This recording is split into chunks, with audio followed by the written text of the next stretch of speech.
15 ദിവസങ്ങൾ നോമ്പ് നോറ്റ് നാം മാതാവിൻ്റെ സ്വർഗാരോപണ തിരുനാളിൽ എത്തിച്ചേർന്നിരിക്കുന്നു സഹോദരങ്ങളെ. യേശുവിൻ്റെ ജീവിതവുമായി ബന്ധപ്പെടുത്തിയാണ് മാതാവിൻ്റെ ജീവിതവും വിളിയും നാം മനസ്സിലാക്കേണ്ടത്. മരണശേഷം പരിശുദ്ധ ദൈവമാതാവ് ശരീരത്തോടെ ദൈവസന്നിധിയിലേക്ക് എടുക്കപ്പെട്ടു എന്ന് നാം വിശ്വസിക്കുന്നതിൻ്റെ പ്രധാന കാരണം മനുഷ്യനായ ദൈവപുത്രൻ ആ ശരീരത്തിൽ വസിക്കുകയും അവളിലൂടെ ശാരീരികമായി വളരുകയും ചെയ്തു എന്നതിനാലാണ്. ഭൂമിയിലെ ദൈവത്തിൻ്റെ ഒരേ ഒരു വാസസ്ഥലത്തെ ജീർണിക്കാൻ ദൈവം വിട്ടുകൊടുത്തില്ല എന്ന പ്രബോധനം യേശുവിൻ്റെ ദൈവികതയെ ഒന്നുകൂടി ആഴപ്പെടുത്തുന്നുണ്ട്. സഭയുടെ ആരംഭകാലം മുതൽ തന്നെ മാതാവിൻ്റെ അമലോത്ഭവവും സ്വർഗാരോപണവും സഭാ പാരമ്പര്യത്തിൻ്റെ ഭാഗമായിരുന്നു. മാതാവ് മരിച്ച് ശിഷ്യന്മാരുടെ സാന്നിധ്യത്തിൽ അടക്കപ്പെട്ടതിന് ശേഷം അവിടെ എത്തിയ തോമാസ്ലിയായുടെ ആവശ്യപ്രകാരം കല്ലറ തുറന്നപ്പോൾ ശരീരം അവിടെ ഇല്ലായിരുന്നുവെന്ന ശക്തമായ പാരമ്പര്യം മറ്റും പല തെളിവുകളോടൊപ്പം ഈ വിശ്വാസത്തിന് ശക്തി പകരുന്നു. സഭയുടെ ഈ വിശ്വാസത്തെ തൻ്റെ അപ്പസ്തോലിക അധികാരം ഉപയോഗിച്ച് പിയൂസ് 10 മാർപ്പാപ്പ 1950 നവംബർ 1 വിശ്വാസ സത്യമായി പ്രഖ്യാപിക്കുന്നു.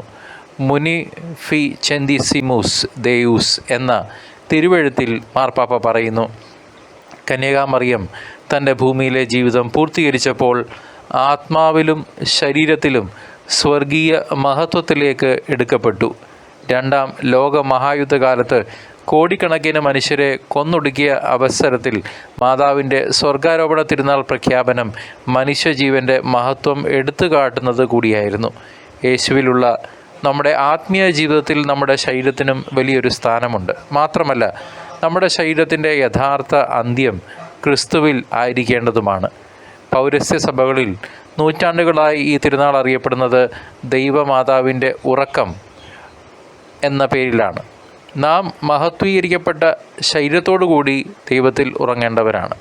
നമ്മുടെ ഏറ്റവും വലിയ പ്രചോദനവും മാതൃകയുമായ മാതാവുമായി ബന്ധപ്പെട്ട സഭയുടെ പ്രബോധനങ്ങൾ ഇതര ക്രൈസ്തവ വിശ്വാസികളുടെ ഇടയിൽ തെറ്റിദ്ധരിക്കപ്പെടാൻ നിരവധി കാരണങ്ങളുണ്ട്. മിക്കപ്പോഴും നാം തന്നെ ഈ രഹസ്യങ്ങൾ മനസ്സിലാക്കുന്നതിലും അത് പറഞ്ഞു കൊടുക്കുന്നതിലും പരാജയപ്പെടുന്നത് തന്നെയാണ് അതിൻ്റെ പ്രധാന കാരണം. പ്രശസ്ത ജർമ്മൻ നിരീശ്വര തത്വചിന്തകനായ ഫ്രെഡറിക് നീച്ചെ ഇപ്രകാരം എഴുതി, യഥാർത്ഥത്തിൽ ഒരു ക്രിസ്ത്യാനി മാത്രമേ ജീവിച്ചിരുന്നിട്ടുള്ളൂ, അവൻ കുരിശിൽ മരിച്ചു. പക്ഷേ നീ യേശുവിൻ്റെ അമ്മയായ മറിയത്തെക്കുറിച്ച് കേട്ടിട്ടുണ്ടാവില്ല. ആ നീച്ചെ ഒരു നല്ല ക്രിസ്ത്യാനി എപ്രകാരം യേശുവിനെ ഉൾക്കൊള്ളുകയും ലോകത്തിന് പ്രദാനം ചെയ്യുകയും ചെയ്യണമെന്നതിന് ഏറ്റവും വലിയ മാതൃക മാതാവായിരുന്നു. മറിയത്തെ ബഹുമാനിക്കുവാനും അനുകരിക്കുവാനുമായി ആഘോഷിക്കുന്ന ഈ തിരുനാൾ, ഈ സ്വർഗാരോപണ തിരുനാൾ നമ്മുടെ വരാനിരിക്കുന്ന മഹത്വീകരണത്തിൻ്റെ സ്മരണ കൂടിയാണ്.